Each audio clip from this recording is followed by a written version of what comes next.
或者有咩嘢想同阿李 Sir 講啊？如果你未翻過嗰個班㗎嘛，嗰啲咧，你有好多嘢咧，實在咧，李老師都有佢個困難。老師咧態度改變咗以後咧，融化咗我哋學生嘅心靈，咁我都覺得更加要配合老師去學過。另外咧，李老師不停嘅喺度強調唱歌嘅4個重點。邊4個？我係乖個學生，我雖然學嘢慢，但係阿 Sir 知道我用心嘅嘛。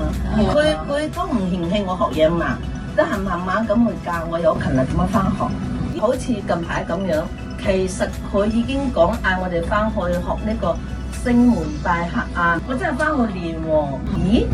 得喎！啲高音可以受得到。唱歌嘅技巧啦咁。咁我成日記得佢講乜嘢？吐字咬字用力就一定錯。咁咧就要絕對放鬆體感，就能夠唱好歌。咁我發覺我嘅喺樂軒學到音準啊拍子咧，我覺得我係好到嘅。咁就阿 Sir 就真係好用心教啦。咁我就覺得，即係我哋一個咁用心嘅阿 Sir，咁我哋都應該要做一個好用心嘅學生咯。我以前未學嘅時候，我從來唔唱王菲嘅歌，自己唔覺得自己有條件去唱到嗰種聲音出嚟，咁樣咯。而家係唱到，係阿老師係好唔一樣嘅老師。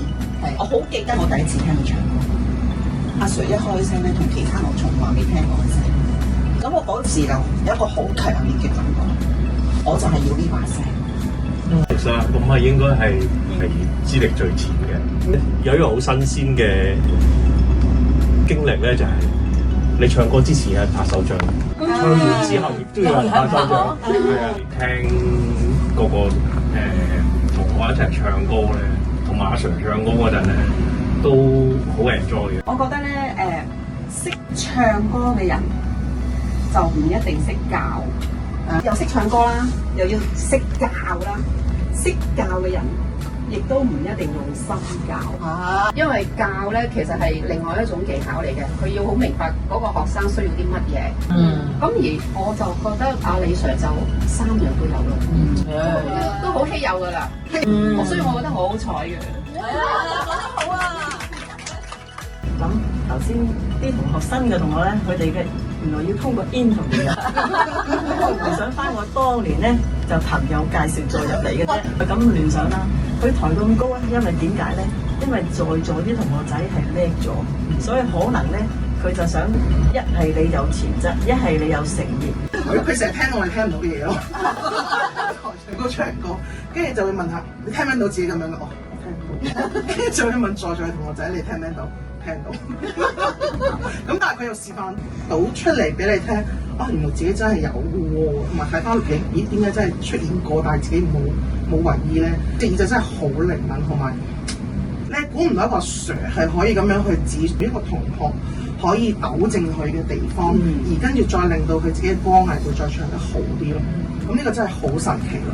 同埋我留意到阿 Sir 唔止聽力，佢連個聲音同你唱歌同個人性格，佢都睇得出。係啊，例如揀歌啦，適合唱咩歌啦，佢係完全咧，佢自己係佢了如指掌嘅每一個學生，會配對歌同埋嗰個學生，咁即係發揮得最好。呢個我覺得佢個專業度非常之勁。啱啱入嚟學唱歌嗰陣時咧，就係19年啦，嗰個學咗1期都未完啊，就疫情啦。老師就話諗下點樣可以令到大家仲可以維持學習。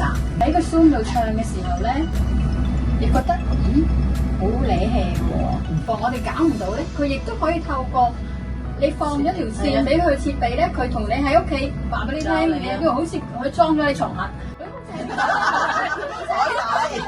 嘅喎，好得人驚喎。都主持咗差唔多2-3次嘅網上音樂係啊，同埋講網做得上音樂非常成功。同學一上台唱歌咧，佢唔會多有任何多餘嘅指導啊！佢嗰一次就係好 focus 咁樣講出你重點，最弱個 part，最要改個 part，唔係個個即係歌唱老師可以做到。哇，好啦，聽咗咁耐，其他同學嘅讚美説話，錫住你咁喺度講嘢，咁就衰人就醜人就等我嚟做啦。小新老師，你都有今日，我要投訴你成日都非法禁錮我哋同學喺樂軒教室。不過咁然就留待下回分解啦。李 Sir 其實咧，佢話自己係一個生活嘅歌者係嘛？其實我覺得咧，佢唔止添，佢係一個生命嘅歌者。佢唔係以教歌為主。老師咧，佢真係咧能夠用歌曲咧，係令到一班平時又可能冇乜朝氣、冇乜活力啊，佢有啊李 Sir 嘅一種牽引咧，佢將歌曲咧帶入佢哋生命裏邊咧，我睇到咧每個人好開心。我就覺得李 Sir 咧喺呢方面咧對大家貢獻咧唔係淨係音樂咁簡單。而係帶俾大家覺得個樂趣，一個生命嘅希望，呢個係最大對佢欣賞嘅地方。係啊，好難得啊，好難得！即係諗我哋即係好認真講，我同阿花一開始即係阿花有呢個構思嘅時候咧，我哋都好擔心究竟啲同學，因為大家都唔係好熟，亦都就算即係見過面，但係唔係好識嘅，咁好驚個氣氛，唔知會唔會帶得起啊？又或者大家會唔會真係好放鬆咁樣？大家交心啊！但係真係好多謝大家，係啊，真係好開心可以同大家做到同學。樂天，歡樂每天。